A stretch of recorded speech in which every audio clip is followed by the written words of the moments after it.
Hello, I'm Erica Kleinman, and I'm a postdoctoral researcher at Northeastern University. I'm presenting Trust the Process, an exploratory study of process visualizations for self-reflection in League of Legends, which is work I completed as a PhD student at UC Santa Cruz under the guidance of Dr. Magy Seif El-Nasr, and with the assistance of my co-authors Jason Xu and Dr. Johannes Pfau. Diving right into it, recent years have seen a large number of computational tools to help esports players track, review, and reflect on gameplay. These are especially beneficial to those players who don't belong to an existing community and therefore need the tool to help them learn if they don't have somebody to go to for advice. A central component of these tools is retrospective visualization, which is a visualization of gameplay data that one can look at after the fact in order to review and think about their gameplay. Often these tools aggregate this data since it is a clear and easy way to present what is ultimately rather complicated information, but the problem is that aggregate data can only tell us so much. You see, even looking at a visualization like this, which exists within League of Legends itself, you can see how many times you died, but you can't see what caused your death, which might be something you did wrong that you maybe want to not do next time. Our existing work has found that these visualizations are just not enough for players to build these helpful causal understandings of how their actions led to the outcomes they experienced, especially the negative ones. And this can make it difficult for players to improve and lead to repeated mistakes. In the long term, this causes frustration and ultimately discontinuation of the game. The question then is, how do we improve this? Well, if you think about it, gameplay is just a sequence of actions. So what happens if we visualize that sequence? And visualizing a sequence of actions is not necessarily a novel idea. Process mining, a domain that seeks to optimize human workflows for decision making, has been looking at visualizing human sequence of action for a very long time. What you see on the screen is a visualization of a relatively simple binary decision making process. The question then is, what happens if we adapt this into gaming? And while game systems have implemented process visualizations in the past, they've never really been the focus of research or the central component of the system. Therefore, this is exploratory work that seeks to motivate their further research and development by answering three questions. How does self-reflecting on a process visualization impact performance? How does it impact behavior? And how does it impact self-reflection in an esports game compared to reflecting on an aggregate visualization? Now, in order to understand self-reflection, we leverage the cyclical phase model of self-regulated learning, which breaks learning down into three phases: forethought, which comes before a task; performance, which occurs during a task; and self-reflection, which comes after a task.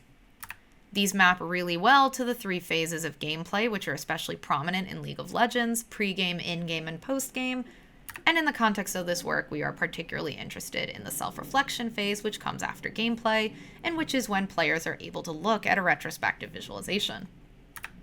Now, the methods for our study were as follows. We recruited 28 intermediate League of Legends players who joined a Zoom meeting one at a time, in which they were introduced to the study and asked to complete a gold collection task. This was a relatively simple task where they played one-on-one against a Zyrabot and had 10 minutes to earn as much gold as possible, doing basically anything they wanted. This gold collection task was recorded, and following that first session, a researcher created either a aggregate visualization or a process visualization, depending on which of the two research groups the participant was randomly assigned to from that recording. There was then a second session 24 hours later, where they were welcomed back and then asked to perform a series of reflection tasks during a data-driven retrospective interview.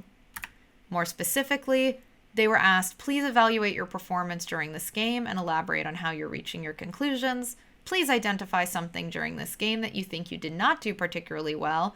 Please elaborate on what you think caused your poor performance. And what do you think you need to do to perform better in your next game? These prompts are meant to entice evaluation, attribution, and adaptation, which are three elements of self-reflection according to the literature, and were adapted from prompts used by Cleary et al. In their 2006 study with basketball players.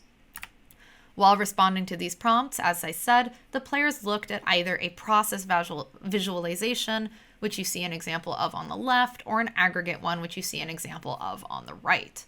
The aggregate visualization showed them how many times they took an action, and the process one showed them the order in which they took the actions, and these designs were meant to keep them as similar as possible to reduce the number of confounding variables. Following the reflection and DDRI step, they repeated the gold collection task. They had to use the same character and loadout, but were allowed to take whatever actions they wanted, even if they were different from the first one. This was followed by a brief exit interview. Now, a number of methods were used to analyze data and answer our research questions, but to briefly summarize, statistical tests were used to check for differences in performance from before to after, and to check for differences in number of kills, creep score, towers taken, and number of deaths.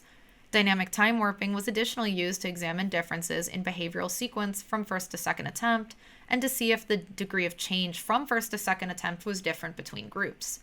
Finally, qualitative analysis and a deductive coding approach was used to examine the reflection responses using a codebook from Cleary et al.'s 2006 study. Now we go into the results in much more detail in the paper, but to briefly summarize, both groups' performance scores improved, but only the process group improved significantly.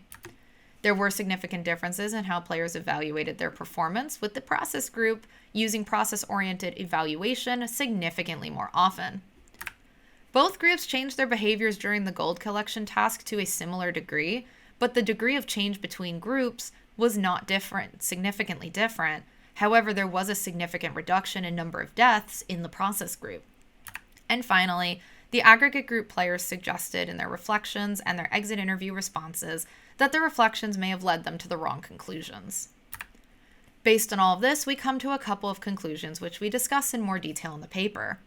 First, process visualizations can motivate process evaluation, which is correlated with better performance in prior work, but more work is needed to entice better attribution and adaptation practices because we did not see a significant difference as a result of the visualization. Second, retrospective visualizations, regardless of design, are beneficial for identifying what prior work terms breakdowns, which are meant to trigger reflection, but process visualizations may provide more insights into accurately overcoming those breakdowns. Finally, we argue that the presentation of data, whether it be process or aggregate or something else, may have a limited effect when compared to the influence of community practices, in that we saw similar reflection techniques and similar areas of focus between both groups that seem to have been influenced by their exposure to resources such as tutorials and forums. We present all of this as motivation towards the future research and development of process visualizations for esports games, and we discuss future work in more detail in the paper. Thank you.